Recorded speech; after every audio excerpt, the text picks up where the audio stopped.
Ujjain police ने आचार संहिता के बीच नकली नोटों की खेप पकड़ी है।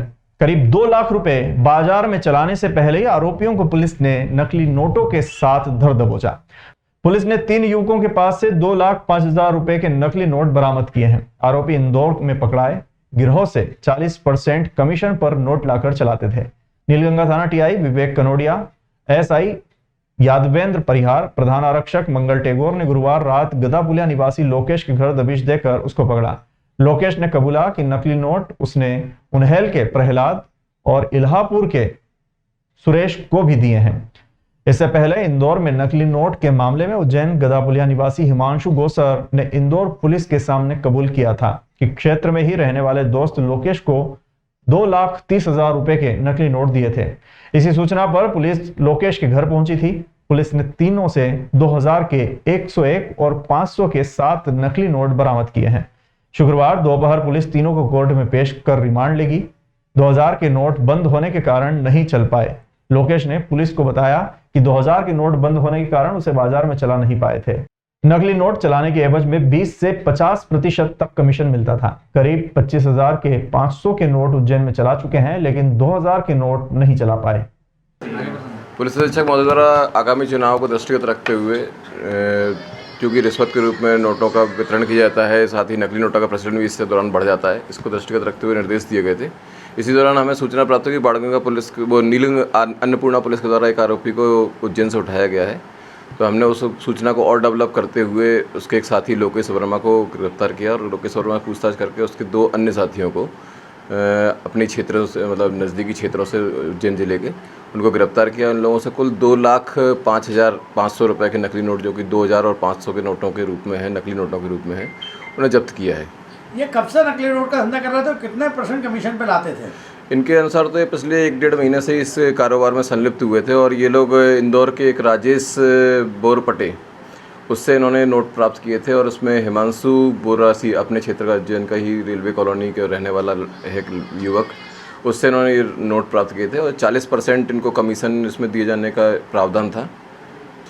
राजेश बोरपटे के ऊपर भोपाल, देवास, इंदौर में 5 से 7 मामले, इसमें पहले कई बार 2 मामलों में इसको सजा होने की भी हमें जानकारी लगी। 3 साल और 5 साल की सजा हो चुकी है इसे।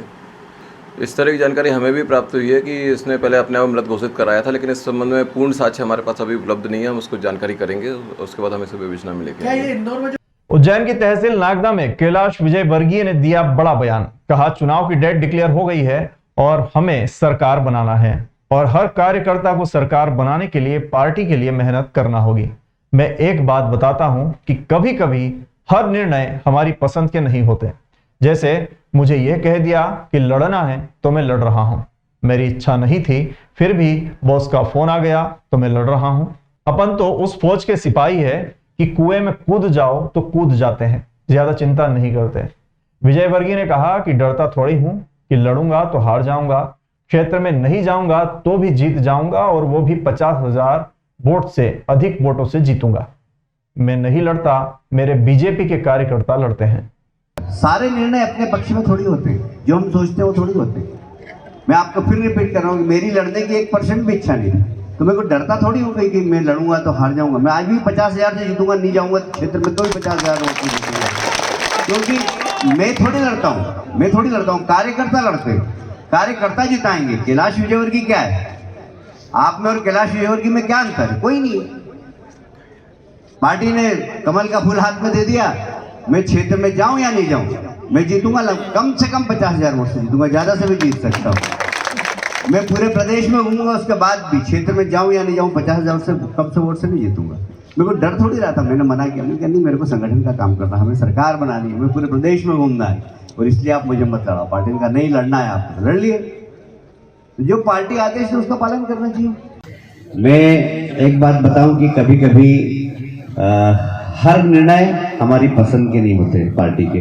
जैसे मेरा निर्णय हुआ, मुझे भी कह दिया कि लड़ना है आपको, मैंने बोला नहीं लड़ना है, तो ऊपर से बॉस का फोन आ गया कि लड़ना है, तो फिर लड़ना, उसके बाद विचार नहीं करना। फिर अपन तो उस फौज के सिपाही हैं, उन्होंने बोल दिया कुएं में कूद जाओ तो कूद जाओ, ज़्यादा चिंता नहीं करना, सोचा ही नहीं कभी, क्योंकि अपन संघ के कार्यकर्ता रहे, अपन ने एक बड़े उद्देश्य के लिए काम किया।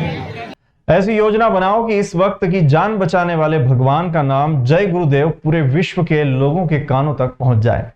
इस समय पर युद्ध के बादल को मंडराते हुए देखकर चिंतित होने वाले, विनाश को बार बार टालने वाले उस प्रभु ने अपने जीवों की रक्षा व संभाल के लिए कोई न कोई शक्ति अवतार या संत रूप में अवश्य भेजी है। ऐसे इस समय के पूरे संत बाबा उमाकांत जी महाराज ने बताया कि अभी थोड़ा समय है, शुरुआत हो गई है।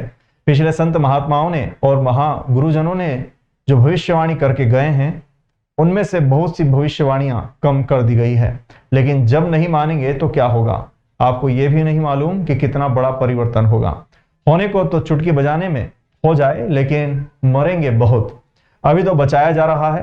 प्रेमियों, आप लोगों को बचाओ, शाकाहारी, नशा मुक्त बनाओ। महाराज जी ने कहा कि विनाश के कारण बन रहे हैं, लेकिन उस समय पर मुसीबत में मददगार जय गुरुदेव नाम जो भी बोलेगा, कुछ न कुछ उसकी मदद तो जय गुरुदेव नाम करेगा ही करेगा। इसलिए ऐसी व्यापक योजना आपकी बननी चाहिए कि पूरे विश्व के लोगों के कान तक जय गुरुदेव नाम पहुंच जाए। थोड़ा समय अभी है, शुरुआत तो हो गई है। आप ये समझो कि धुआं तो दिखाई पड़ने लग गया युद्ध का, मरने लग गए लोग बहुत से। जो गुरु महाराज भविष्यवाणी करके गए थे, तो बहुत सी भविष्यवाणियां तो कम हो गई, कम कर देते हैं। महात्मा महापुरुष से बातें तो कम करते हैं। गुरु महाराज ने बहुत सी भविष्यवाणियों को कम कर दिया, लेकिन थोड़ी बहुत तो रहेगी ही। जब नहीं मानेंगे तब क्या होगा। लक्ष्मण बाण सराहो वह बिन होए न प्रीत। समझते एक समय ऐसा आएगा कि जय गुरुदेव नाम से ही विश्व को शांति मिलेगी। विश्व को, पूरे विश्व को शांति मिलेगी। आपको ये नहीं मालूम है कितना बड़ा परिवर्तन होगा। आचार्य श्री 108 विशुद्ध सागर जी महाराज ने 25 नवंबर को बड़ौद में दीक्षा लेने वाले 8 भैया वैराग्य की राह पर चल रहे हैं, जिसमें 6 की उम्र 20 से 24 साल की है। कोई इंजीनियर तो कोई सीए है। ये करोड़ों की संपत्ति छोड़ संन्यास लेंगे। चातुर्मास सेवा समिति के प्रदीप झांझरी ने बताया कि सुबह 8 बजे महावीर तपोभूमि से उज्जैन जैन समाज ने अगवानी की है। इसमें समाज के लोग वाहन रैली के रूप में अरविंद नगर स्थित मनोरमा गार्डन तक पहुंचेंगे। वहां मुनिश्री प्रभु सागर जी और मुनिश्री प्रणत सागर जी महाराज के सानिध्य में सभी भैया को हल्दी मेहंदी लगाकर मांगलिक क्रियाएं की गई। सभी भैया ने अपने वैराग्य का कारण समाज के सामने बताया। इसके बाद बिनोली चल समारोह के रूप में श्री राजेंद्र जैन सभागृह से निजात पूरा होते हुए मनोरमा गार्डन कोयला फाटक पहुंची। यहां समाज के लोगों ने चौक पुराकर मांगलिक गीत गाकर गोद भराई की। सभी दीक्षार्थी कई वर्षों से आचार्य श्री विशुद्ध सागर जी के साथ ब्रह्मचर्य व्रत का पालन कर जैन समाज की शिक्षा ग्रहण कर रहे थे। आयोजन में चातुर्मास सेवा समिति के अध्यक्ष शांति कुमार कासलीवाल, प्रमोद जैन, अशोक जैन, अनिल गंगवाल, पंकज जैन, नीरज सोगानी, नितिन दोषी, अरविंद बुखारिया, प्रशांत जैन, अभिषेक जैन, मनोज बाकलीवाल आदि मौजूद थे। पूज्य आचार्य भगवान विशुद्ध सागर जी महाराज के परम प्रभावक शिष्य सुप्रभ सागर जी, प्रणत सागर जी महाराज का चातुर्मास यहाँ संपन्न हो रहा है ऋषिनगर जिनालय पर। आज पूज्य गुरुदेव के 8 दीक्षार्थी भाई यहाँ बिनौली होते पधारे। सुबह से उनकी तपोभूमि से यात्रा निकाली गई। शाम को बिनौली कार्यक्रम रखा गया है और कार्यक्रम भी संपन्न हो चुका है।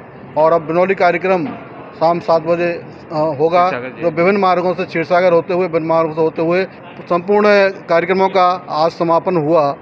सुबह 8 बजे से तपोभूमि से हमने उन दीक्षार्थियों की आगवानी की। भव्य रूप से यहाँ पर उनका आगमन हुआ। सभी समाजजनों ने उनके उस कार्य की अनुमोदना की। उसके बाद हमने शाम को 6 बजे बहुत ही बढ़िया रूप से एक बिनौली का कार्यक्रम क्षीरसागर से स्टार्ट किया। निजातपुरा होते हुए, कोयला फाटक होते हुए वापस मनोरमा गार्डन में आए और यहाँ पर पूरे समाजजनों ने बड़े भक्तिभाव से उनकी गोद भराई की और बहुत ही ऐतिहासिक रूप से आज का आयोजन संपन्न हुआ। करोड़ों रुपए की संपत्ति का छोड़ना कोई बहुत बड़ी बात नहीं है। हमारे तीर्थंकरों ने जो 6 खंडों के अधिपति हुआ करते थे, जिनके नाम पे भारत का नाम भरत, जिनके नाम से इस भारत देश का नाम है भगवान भरत का, वो इस पूरे भारत के शासक थे। उन्होंने जब महावीर भगवान की मुद्रा को, इस महावीर के मार्ग को अपनाने के लिए अपने पूरे देश को छोड़ दिया, उन्होंने देश की संपत्ति को छोड़ दिया, तो हमारे सामने करोड़ों रुपए तो तुच्छ हैं। और हमारे लिए सबसे बड़ा हमारा जैन दर्शन है, हमारे जैन सिद्धांत है, हमारे भगवान का मार्ग है, जिस मार्ग को हम चुनने जा रहे हैं। और मुझे ऐसा लगता है कि मैं तो बहुत लेट हो गया हूँ। आज मैं 25 वर्ष का हूँ, 25 वर्ष में मैंने इस मार्ग को अपनाया है। हमारे संघ में 16 साल, 15 साल और 14 साल के मुनिराज विराजमान हैं, जिन्होंने 14 साल और 15 वर्ष की उम्र में उस दीक्षा को प्राप्त कर लिया था।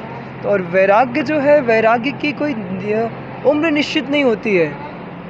जिस दिन हमें भगवान के प्रति, धर्म के प्रति आस्था जागृत हो जाए, उसके प्रति समर्पण के भाव आ जाए, उस दिन से हमारा वैराग्य प्रारंभ हो जाया करता है।